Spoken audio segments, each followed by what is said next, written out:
Allez, on va commencer tout de suite avec le crypto hebdo en voyant toujours le verre à moitié plein. Dogecoin, Binance Coin, Bitcoin, Ethereum, Litecoin, Bitcoin, Ultra, Litecoin, Ethereum, Dogecoin, Binance Coin.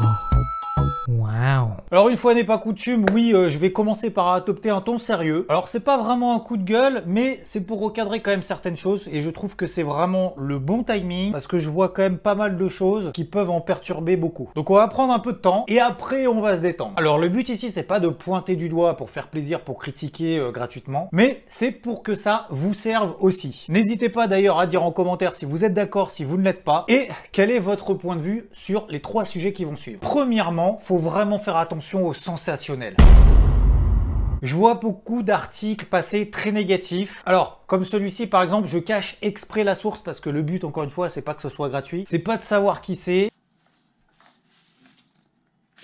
mais c'est d'en tirer un enseignement, d'en tirer quelque chose. Ou alors très positif, ça marche effectivement dans les deux sens, dans les extrêmes, sans apporter de valeur ajoutée constructive, en tout cas sur les premières lignes. C'est probablement pour attirer l'attention en créant de l'émotivité parce que c'est ça qui fonctionne. Et vous le savez, plus on est clair avec soi-même, plus on sait ce qu'on doit faire en amont du marché, plus la mise en application sera facile. L'application concrète quoi. Et plus l'application sera facile parce qu'il y a eu une réflexion en amont, plus ce sera facile de tirer des conclusions et d'ajuster notamment sa méthode d'intervention, sa vision du marché, de pouvoir reproduire lorsque ça fonctionne et de pouvoir apprendre de ses erreurs si ça ne fonctionne pas parce que oui, ça ne fonctionne pas tout le temps. Faut l'accepter, faut corriger ou faut simplement prendre ses pertes. Donc lorsque vous voyez que ce soit une vidéo d'ailleurs, les miennes ou peu importe qui que ce soit, des articles écrits, les réseaux sociaux, attention, tirez-en des arguments. Ne vous focalisez pas sur les gros titres. C'est pour ça que là j'ai eu le poil qui a commencé à s'hérisser un peu. D'ailleurs, moi je vous propose une petite astuce très simple. Lorsque vous voyez par exemple une vidéo, un article ou quoi que ce soit, de noter quelles sont pour vous les idées clés que vous allez retenir, que vous allez creuser et avec lesquelles vous allez aller à la source. Notez quels sont les points clés, vous les relisez à froid et vous verrez que ce sera beaucoup plus pro comme analyse et surtout beaucoup plus stoïque. Deuxième chose, et ça j'en vois de plus en plus, ne cherchez pas à anticiper dans tous les sens, tout le temps, non-stop, faire des flèches dans tous les sens. Sincèrement, à quoi ça sert? Est-ce que ça vous semble vraiment utile pour pouvoir agir sur le marché? Alors si c'est le cas, déjà, bravo et continuez, aucun problème avec ça. Mais honnêtement, moi j'ai appris avec le temps et avec les années qu'on ne pouvait pas être dans tous les mouvements, sur tous les actifs,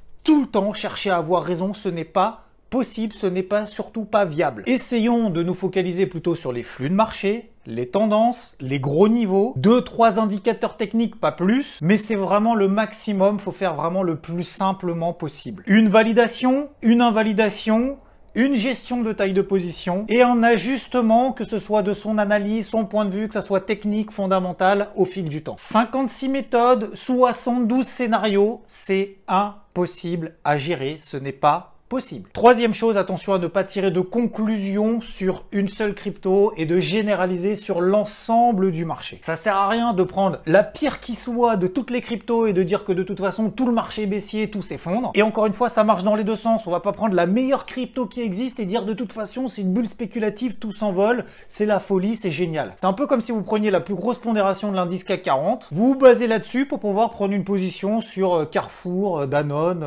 ou Société Générale. Ou pire, prendre la plus grosse pondération du CAC pour pouvoir prendre une position sur Apple. Et me dire, ah bah ouais, mais ce que raconte, c'est une connerie, ouais, effectivement. Bah ouais, mais ça va être de plus en plus de cas sur les cryptos. Je vais expliquer en plus après pourquoi. Depuis le 1er janvier 2021, le Bitcoin est à plus 20% là, à l'heure actuelle. L'Ethereum, plus 240%. Cardano, plus 700%. Depuis le 1er janvier. Solana, 2200%. On trade donc ce que l'on voit. Oui, c'est très bien d'avoir une vision globale et d'ailleurs c'est ce qu'on fait ensemble, que ça soit sur les marchés traditionnels, sur les cryptos. Mais regardez le Nasdaq pour savoir ce qu'il faut faire sur le CAC, c'est une grosse erreur. Donc ça, c'est les 3 points en ce moment qui me hérissaient un petit peu le poil. Donc voilà, maintenant c'est sorti, tout va bien, ça va bien se passer, on va se détendre. On va tout de suite enchaîner d'ailleurs sur la partie technique. Oui, c'est le bordel, ça y est, on chamboule tout. Dans ta gueule la routine. Bon, admettons que ça fait 3 semaines que tu t'es planqué dans un bunker sans connexion internet pour laisser passer l'orage et la tempête et le cyclone qui était en train de passer au-dessus de nos têtes. Et bah depuis, t'as pas loupé grand chose en fait. Ah bah tout ce qu'on a défini mercredi dernier, c'était notamment avec Rodolphe, pour le moment c'est tout est intact. Et le mercredi d'avant aussi d'ailleurs, ça continue, je résume. Le Bitcoin ne fait pas partie des plus forts, loin loin de là. Sa dominance est désormais de 40%, alors que celui de l'Ethereum est maintenant à 20%, ça commence à progresser. D'ailleurs, les flux sortants sur le Bitcoin ont augmenté de 8% depuis le début de l'année, ça fait 144 millions de dollars. Les flux entrants, cette fois, sur l'Ethereum ont progressé de 33 millions de dollars. D'autant plus que les transactions sur l'Ethereum ont progressé, contrairement à celles du Bitcoin. Et même les professionnels, c'est-à-dire sur les produits dérivés, les volumes ont augmenté sur l'Ethereum, plus 10% au mois de mai, alors que dans le même temps, 25% de chute sur le Bitcoin. Deuxième point qu'on avait déjà vu ensemble, les oscillations sur les cryptos continuent. Eh oui, on avait dit qu'il allait y avoir de la volatilité, des plus 20, moins 20, c'est exactement ce qui est en train de se passer. On a eu les fameux échecs sur les gros niveaux daily qu'on attendait, sur le Bitcoin,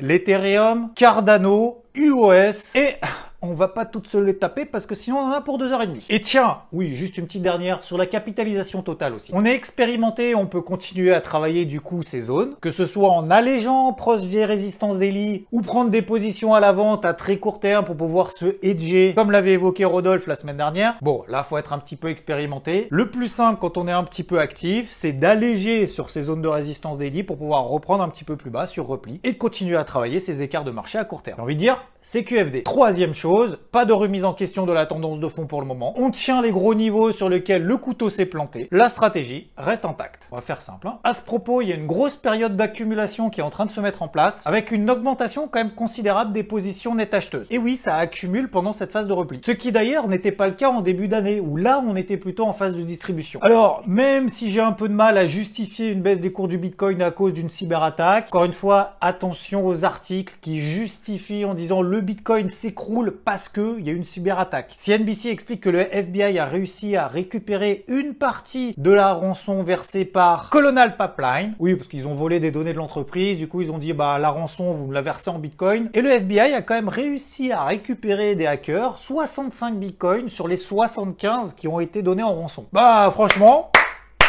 moi, je trouve que c'est plutôt une bonne nouvelle que le FBI, justement, arrive à s'intégrer un petit peu dans ce nouveau monde des cryptos. Comme quoi, ça dépend. On peut voir le verre à moitié plein ou à moitié vide. Ça dépend de quel côté on se place. La nouvelle historique sur les cryptos. Oui, t'es pas passé à travers. Le Salvador, ça y est, accepte le Bitcoin comme monnaie légale dans le pays. C'est le premier pays à le faire. Alors, ok, d'accord, c'est pas le plus gros pays du monde, mais c'est une première étape. On gravit une montagne en faisant un pas après l'autre. C'est déjà pas mal. Alors, ça peut donner des idées. Ça remplacera absolument pas le dollar américain, qui est la monnaie la plus utilisée dans le pays. Même si effectivement, le président n'exclut pas d'en placer en réserve de la Banque centrale. Et ça fait quand même tout de même quasiment 10 millions d'utilisateurs potentiels. Et comme le dit Asher sur son compte Twitter, 1/5 du PIB provient des fonds versés d'expatriés vers leur famille en Salvador. Et les entreprises internationales qui proposent ce type de virement se prennent jusqu'à 40% de commission dans la poche. Voilà concrètement à quoi peut servir le Bitcoin. Et la nouvelle rubrique, en bref, la garde s'inquiète de la montée en puissance des cryptos et compte bien créer un euro numérique, mais il va falloir être patient puisqu'il y en a au moins pour 4-5 ans. Le Dogecoin est désormais disponible plus seulement sur Coinbase Pro, mais aussi sur Coinbase normal. Restons sur Coinbase où il accélère sa pénétration du marché du Forex en améliorant la tarification sur 9 stablecoins, comme par exemple sur l'USDT Tether contre la livre sterling anglaise. D'ailleurs, ça peut être sans frais sous certaines conditions. Objectif, tirer parti de l'explosion du marché des stablecoins ces derniers mois. Tiens, mais qui gagne sur les cryptos? Alors là, ce sont les chiffres de 2020. Les États-Unis sont largement devant en 2020 avec 4 milliards de dollars de gains sur les cryptos. Et les Frenchies, on a l'impression qu'on est aux Jeux Olympiques, c'est entre l'Allemagne et l'Italie. 0,6 milliards de dollars, qui nous fait 600 millions de dollars. On a encore du taf, les gars. Et la grosse news de MicroStrategy, qui est un pro crypto, mais à fond. Oui, ils ont déjà quasiment 100 000 bitcoins, qui représentent quasiment 3 milliards de dollars, investis donc en bitcoin. Là, au cours où on parle. Ils ont proposé une offre, notamment en obligation, pour un montant de 500 millions de dollars, contre un taux d'intérêt d'un peu plus de 6%, pour acheter des bitcoins. Et du coup, c'était quand même une épreuve de test, de savoir si les investisseurs étaient quand même particulièrement enthousiastes, que ce soit pour le bitcoin et tout, ou si au contraire c'était un frein et que ça allait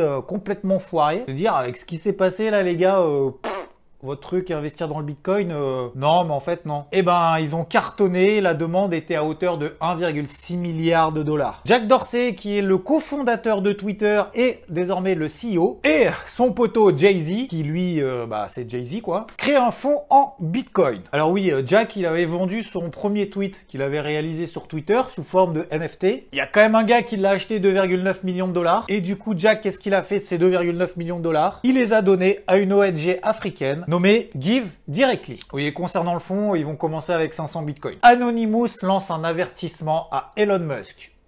Attention, fessez Elon Musk. Il le blâme de jouer avec la vie des gens parce qu'il manipule les cryptos, notamment sur Twitter. La vidéo a fait 3 millions de vues en 3 jours. Je rentre pas trop dans les détails parce que je t'avouerai que dans la vidéo, il n'y a pas non plus masse d'infos quoi. En conclusion, on continue à faire des allers-retours dans les ranges daily dans lesquels nous sommes depuis maintenant quasiment 3 semaines. De manière calme, on peut faire des allers-retours si on est expérimenté et actif. On tient la stratégie de fond, sachant qu'en plus le fait de travailler justement à court terme, ça permet d'avoir un prix de revient sur une position de fond beaucoup plus bas, plutôt que juste de hold et d'attendre peut-être que ça monte ou que ça bouge et tous les matins ou tous les soirs de se dire ah merde, moins 10, moins 20, ah cool, plus 10, plus 20. On continue à travailler tout simplement sur une partie de la position. Et on ouvre son champ d'action sur des cryptos un petit peu plus dynamiques, un peu plus réactives, notamment que le Bitcoin. Et d'ailleurs à ce sujet, ce que je vais peut-être faire, j'attends votre avis là-dessus, c'est de vous proposer éventuellement, comme je l'avais fait notamment sur les marchés tradis, une crypto, mais cette fois pas en 3 minutes, peut-être même en 1 minute, très rapidement d'un point de vue fondamental et technique, ce qui peut être intéressant de suivre. Ça ne sera bien évidemment pas un conseil en investissement, vous en faites ce que vous voulez, mais ça peut éventuellement donner des idées pour des choses que vous n'auriez pas vues éventuellement. Je vous propose ça peut-être la semaine prochaine. En attendant, encore merci pour votre accueil, votre soutien et du temps que vous consacrez à tout le contenu que je vous propose ici. Ciao!